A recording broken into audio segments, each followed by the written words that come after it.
Hey, my name is Governor Polis, and I just vetoed the bill because I take the money. I take the money from Uber and Lyft. I do what they say. I can't make up my own mind. I don't speak for the people. I take Uber and Lyft's money and I sign the veto. I'm a joke. Yeah, I'm a joke. I side with the gig companies. I take the money from the CEOs.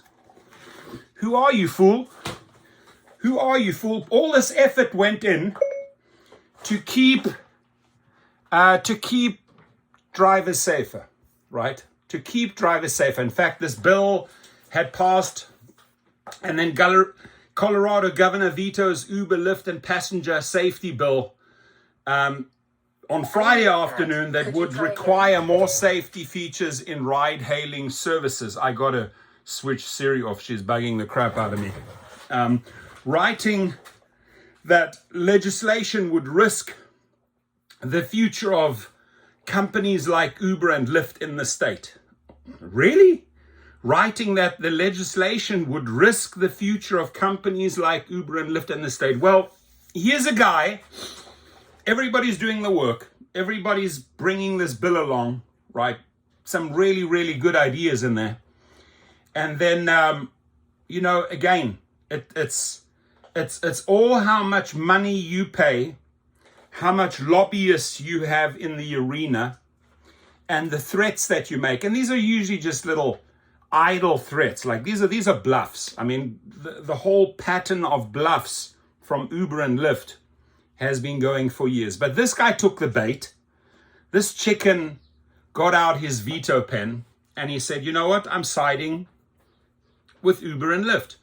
The bill it says they would jeopardize these services in Colorado to an untenable degree and could very well lead to companies that Coloradans rely on exiting the market. So all you really have to do, if you Uber and Lyft, you have to tell the governor, hey, listen, we'll leave the market. We'll leave your people stranded. It's going to cost you votes. We'll put a little bit of money in your campaign, but get out that veto bill. Raising prices, that's what he said. It's fear. That's fear marketing right there. That's just playing the same playbook that Uber and Lyft delivered to him. Yeah, mention that. It's going to raise prices. Or reducing the number of drivers. Yeah, put the fear into the drivers. This in turn would create economic hardship for the thousands of people who rely on the platforms for income and to go to medical appointments, as well as potentially add more drunk drivers to the road, he wrote in his veto letter. Wow. So the little playbook that Uber and Lyft gives him, word for word, he regurgitates that, signs the veto bill. Look, a little advice to these politicians. Uber and Lyft have bluffed for years. The only time they ever, delivered and were not bluffing was in Austin, Texas. But guess what? A few months later, they came back. So they have not followed through with any of their bluffs. There's just threats, city by city, state by state. And this fool here, Polis, I introduced him right in the beginning of the video, that Joker type of dude with the red hair, took the bait. And it just shows how weak you are, dude. Or maybe you're desperate for cash, right? Maybe you are really, really desperate for cash. So he says this in turn would create economic hardship for the thousands of people who rely on the platforms for income and go to medical appointments, as well as potentially add more drunk drivers on the road. House Bill 25-1291 aimed to increase safety for passengers. This was not just safety for passengers for Colorado. This was also safety for drivers. If you're forcing the company, and this is really what I believe it boiled down to, if you're forcing the company, hey, you need to supply a dash cam to the drivers. You need to pay for that. And the company goes, oh, damn, that's going to cost a lot of money. We got to put a dash cam in every single car. Now, smart drivers already have a dash cam. It's the biggest deterrent. Along with a little sticker in the window says, entering the vehicle, you're being recorded, audio and visual. It nah, I'm not going to carjack this vehicle, or nah, I'm not going to kill this driver, because it might go directly to the cloud. Even if you try and rip the dash cam down, a lot of these pro carjackers and people know that Footage gets uploaded directly to the cloud. It's just like if you're in a car and you have OnStar, you be connected to an individual via satellite instantaneously. You just have to hit that button or that 911 button. But this dude here caved. Polis the schmolis, you caved.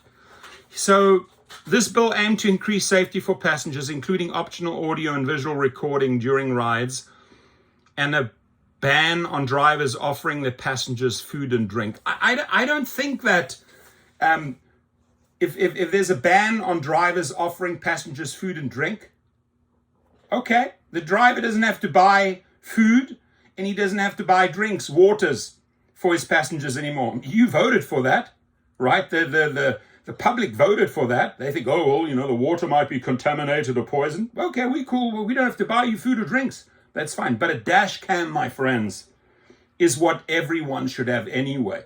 And here, sort of Uber and Lyft in this bill were pretty much forced to supply some sort of equipment, right? And it was really here, including optional audio and visual recording during rides. Optional. So it doesn't have to be done. It's optional. So there's nothing in here, in my opinion, that would have hurt drivers.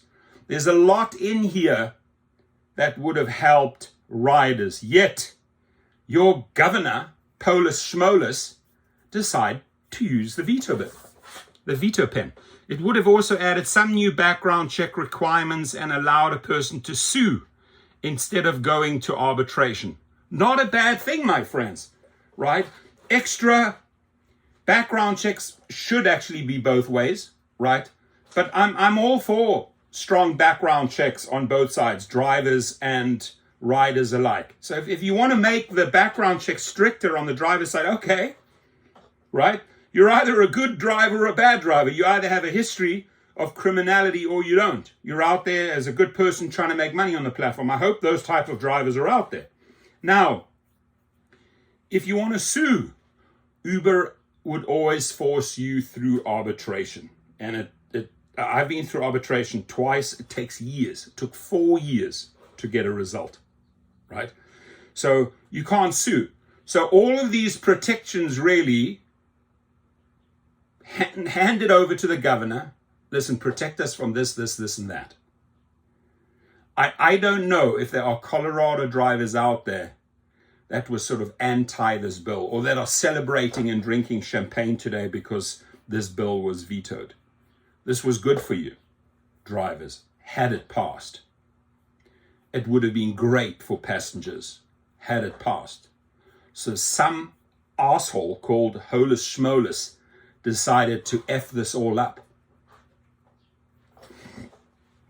It would have also added some new background check requirements and allowed a person to sue instead of going into arbitration, a company or driver in that case of death, sexual assault, personal injury, or kidnapping.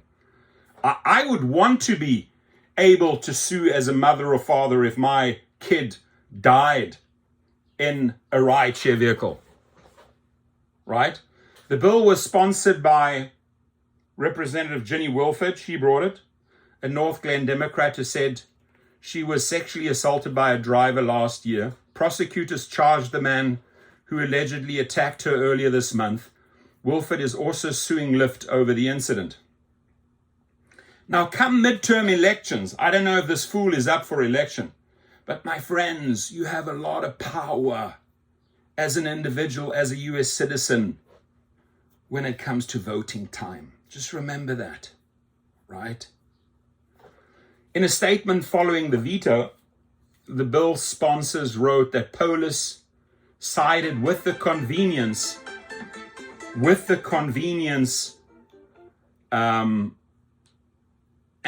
and profits of powerful tech corporations over the safety and dignity of Colorado sexual assault survivors. We reject the false premise that safety and access to rider services are mutually exclusively, they wrote. This was a David and Goliath battle, and while David didn't win today, this fight is far from over. We will be back and we will keep fighting until every rider and driver is safe. Amen. Thank you. So hopefully we can get past Schmolis, Polis, and bring this up again. 1 second, driving. We'll call back. Give me 1 second here. Hey, I'm driving right now. I'll call you back in a second, okay? I'll call you right now, Ruben. Thanks, buddy. So still, Uber said they would leave the state if the bill became law, and Uber and Lyft both encouraged a veto after the legislative session wrapped up. Polis wrote that he was concerned the audio and visual recording provisions were in conflict with state privacy laws, and that banning arbitration clauses in rider agreements on the platforms in question could be preempted by federal law. I fear victims attempting to bring a claim in court in reliance of this bill will have their claims dismissed based on federal law and the arbitration clauses in the user terms and agreements, causing substantial delay in victims achieving relief. At the same time, Polis directed the State Department of regulatory agencies to work with bill sponsors to come up with a policy ideas that could be implemented through executive orders or legislation next year. Specifically, he wants the department and the Public Utilities Commission to strengthen rules against driver impersonation and enhance existing audits on the company's background check processes. He also requested recommendations about how to update and potentially expand the regulatory structure for ride-hailing companies with a specific focus on passenger safety and enhanced transparency. HB 25-1291 should not represent the end of this conversation on rideshare safety, he wrote. There it is. Well, you did what you did, and we just have to fight harder. Polis Schmolis, you have really disappointed Coloradans. And again, Coloradans, you can vote. Your comments, please.